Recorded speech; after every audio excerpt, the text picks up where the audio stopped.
Welcome back to Comic Yap!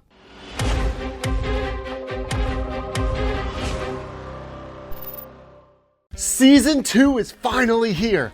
The Extras Academy Survival Guide is one of the top manhwas ever to come out. Production quality, characters, design, it's all manhwa. But let's start from the beginning. School. This kid is being disowned from his family, kicked out from the dorms, and also ridiculed on the streets. I love the air of depression clinging to him like a stink you just can't quit. Ed said, "This is all so unfair because he's not the real Ed Rothtailor." That's right, it's an isekai.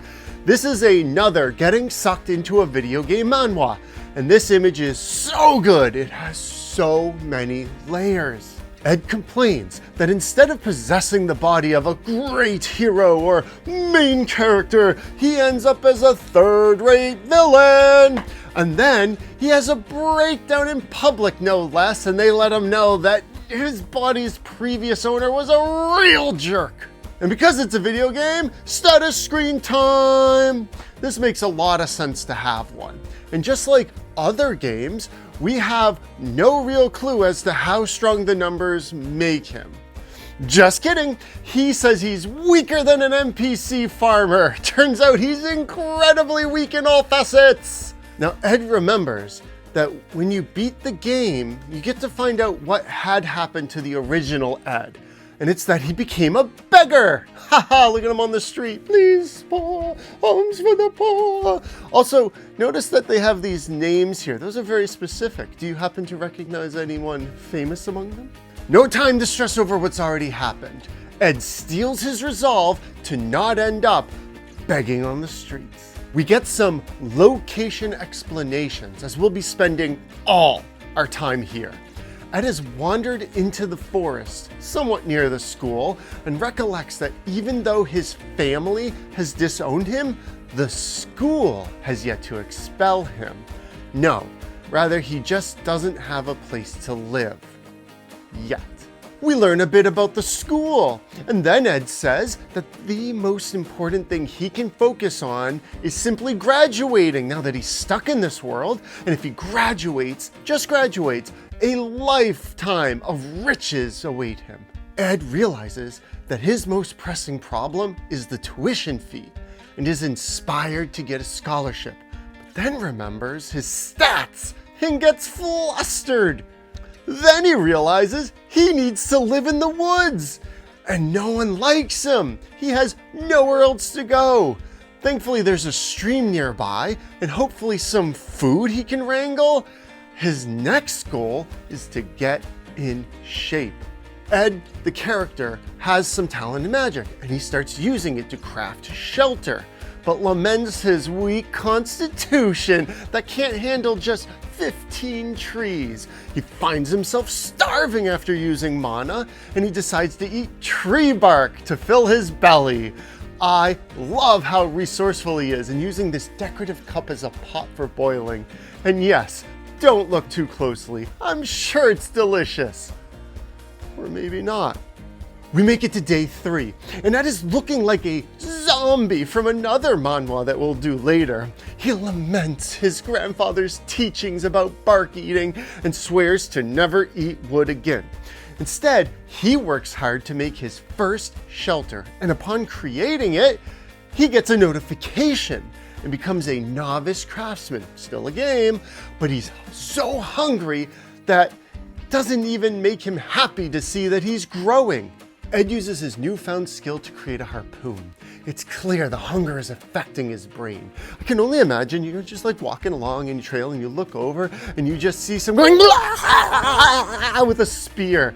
But somehow he catches 2 fish, uses his skills to cook them, and he's about to enjoy his meal. Nope, just before he sinks his teeth into the steaming, freshly cooked, mouth-watering fish, bundle of hair calls out to Ed. The look on Ed's face is so perfect. And then we meet this girl, one of the main characters of the game, as he describes her, Princess Phonia. Now, she hates him for what he was before he took over as the main character, or before he inhabited the body. So she yells at him to leave and says she'll do whatever it takes to make sure he gets expelled. She keeps yelling and yelling, but Ed, he's so tired. He's so hungry. All he can think about is how the fish he cooked, the ones he worked so hard to catch, they're burning. Ed uses his knowledge of the game to get rid of her, and he goes back to lamenting his hunger. He crafts a fishing rod, and just look at how happy the boy is.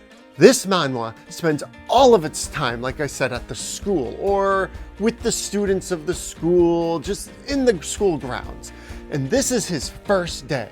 And Ed's almost expelled, but it doesn't give an explanation. Instead, we get more training where Ed has decided to pair his magic with archery skills. And he needs to practice on this unsuspecting rabbit. Bye, rabbit, I'm waving you goodbye. And then, while he holds his fresh kill, we get this shot. You can almost smell the romance that may or may not happen. No spoilers. The soft, hazy, yet bright colors, the solar flare and sparkles around them, and we get to meet Jenica Fey Lover, a genius spirit summoner. I love how the production team quickly transitioned between steamy love and this childish rendition of her as she eagerly greets Ed like a little puppy. She tells him that the master of the force is watching him and relaying everything to her. It's like the show Cheaters, but instead spirits catch your spouse with the milkman. Are there still milkmen? Is it Amazon drivers now? No. Uber Cheats? Ed fills us in on his daily routine because he lives so far away from the school, he has to run every morning to not be late. Then he uses cheap materials to take notes in hopes of getting a scholarship. Then he's got to run back, do his laundry, because he's only got one set of clothes and running both ways makes him pretty freaking stinky. But he doesn't stop there. He still has to make sure he has everything he needs to survive and says he only gets 4 hours of sleep. How many of you could live this way? And for how long do you think you could keep it up? Finally, Ed calls out to Jenica because she's been following the whole time. And he tries to shoo her away by acting tough. But then she responds and cuts through his act. Then we get this image, and boy, Ed, you're in trouble, man. Ed knows that she's a great person, but because he also knows how the story will play out, he's afraid to get close to her because of what's to come. And that is that Jenica is the boss of Act 1, someone the main characters must overcome and defeat to progress the story.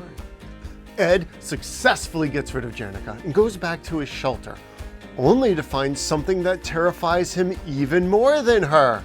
He describes this person by saying they're a genius and the most powerful person in the game, Lucy Merrill, and she's sleeping in his hut.